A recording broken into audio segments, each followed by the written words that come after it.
Hello and welcome to today's presentation, Slavery by Another Name, the Convict Lease System. Presented by the National Abolition Hall of Fame and Museum, whose mission is to honor anti-slavery abolitionists, their work to end slavery, and the legacy of that struggle, and strive to complete the second and ongoing abolition, the moral conviction to end racism. Most of us are taught in our history classes that slavery ended with the passing of the 13th Amendment in January 31st of 1865.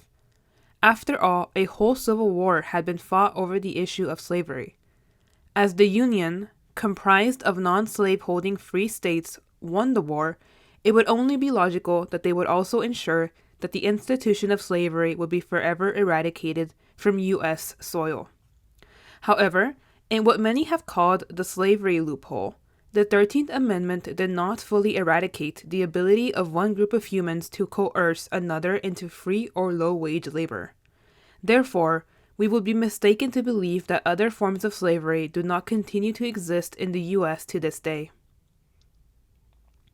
Section 1 of the 13th Amendment reads, quote, "Neither slavery nor involuntary servitude, except as a punishment for crime whereof the parties shall have been duly convicted, shall exist within the United States or any place subject to their jurisdiction." The phrasing of the amendment when it says, quote, "except as a punishment for crime whereof the parties shall have been duly convicted," is the slavery loophole. The wording here implies that a person who has been convicted of a crime can be enslaved or forced into involuntary servitude.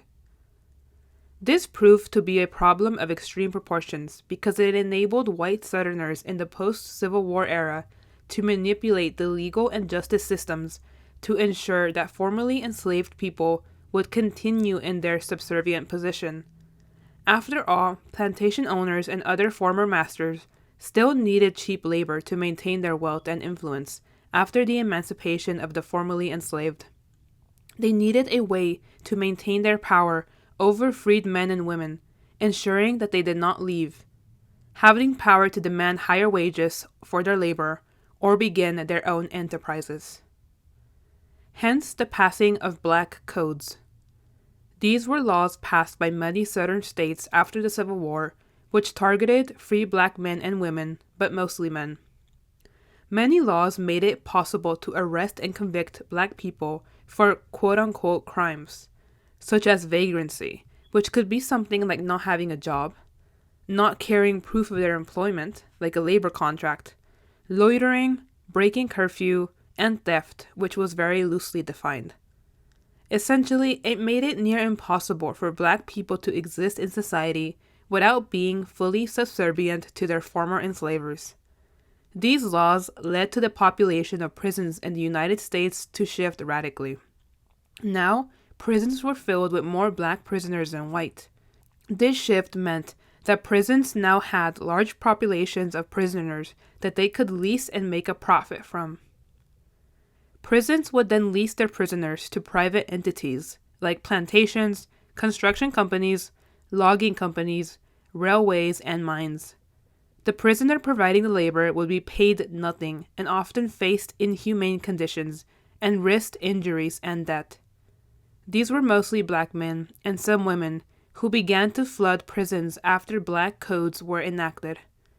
The state that owned the prisons would reap the money made from the private entity that was paying to lease the prisoners. The private company, on the other hand, would then receive a cheap workforce substantially below the market rate. Though the private company was not paying a lot for their labor, the prison system's revenue still benefited the state immensely. This practice was widespread across the American South during the era of Reconstruction, from 1865 through 1877, and the Jim Crow era that followed, up until the Second World War. During this period, thousands of Black Americans suffered inhumane conditions under the convict lease system, unable to acquire wealth or education for themselves while enslaved as prisoners, and treated as criminals afterward. Others died and or contracted dangerous diseases as they lived in dirty and unhygienic conditions, as prisons had little incentives to keep them alive.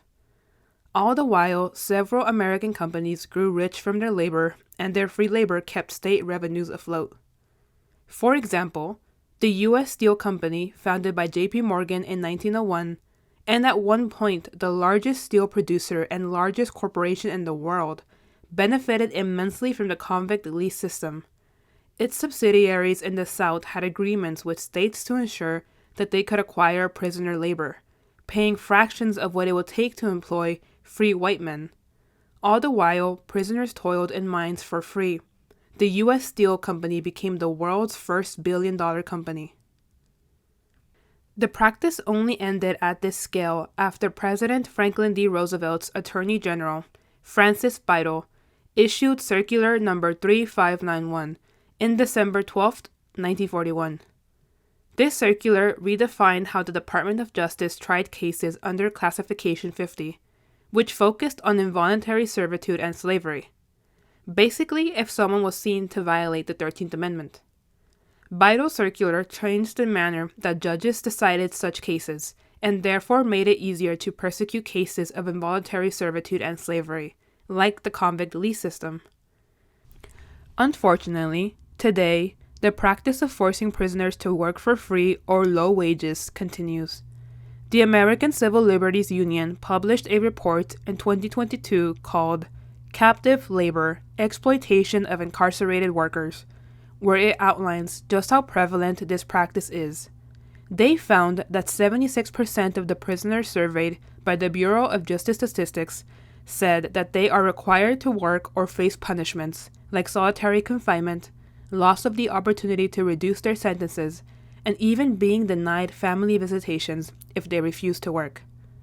Therefore, they are forced to work jobs that they do not even have the chance to choose, all the while lacking basic workplace compensations and protections. All the while, they receive little to nothing for their labor. On average, an imprisoned worker can expect to make between 13 cents to 52 cents an hour. There are 7 states in the U.S. where workers do not make anything at all for their work. Even the minimal wages that some workers do receive are not fully theirs, with the government often taking up to 80% of their wages to cover the cost of room and board, among other maintenance fees. This means that workers have little to no disposable income, which they need to pay for necessities that are not provided to them within the prison, and to make phone calls to families. This is especially cruel, considering that this coerced labor produces a lot of money for prison systems and state governments. The ACLU found that incarcerated workers produce more than $2 billion annually in goods, and $9 billion annually for the services they provide for prison upkeep. These statistics demonstrate that this system of coercing convicts to do labor has become profitable for the prisons and the states. We highly recommend you read this report, and we will link it in the video description for you to give it a read. Currently, there are many movements to end what Douglas A. Blackmon calls, quote, slavery by another name, end quote, in his book, Slavery by Another Name, The Re-Enslavement of Black Americans from the Civil War to World War II, which we recommend you read if you're interested in learning more about this practice. In 2022, Congress introduced H.J. Resolution 53, which is proposing an amendment to the Constitution of the United States to prohibit the use of slavery and involuntary servitude as a punishment for a crime. While this resolution is still in its initial phases, the #EndTheException Coalition, consisting of more than 80 national organizations, has sought to highlight the stories of several formerly incarcerated people who are fighting to bring awareness to the inhumanity in their Except for Me campaign. We highly recommend you check out these videos to get a better understanding of the impact this slavery loophole has, and so that you may sign the petition to support the abolition amendment. Thank you very much for watching today's presentation. Please help us by completing a brief survey at the link on your screen and also available in the video description. Your feedback will help NAHOF receive funding and help plan future projects. Additionally, please contact NAHOF with any questions or comments, or if you're interested in learning more about the organization. Don't forget to give us a follow on social media, and we hope to see you at our next presentation. Thank you.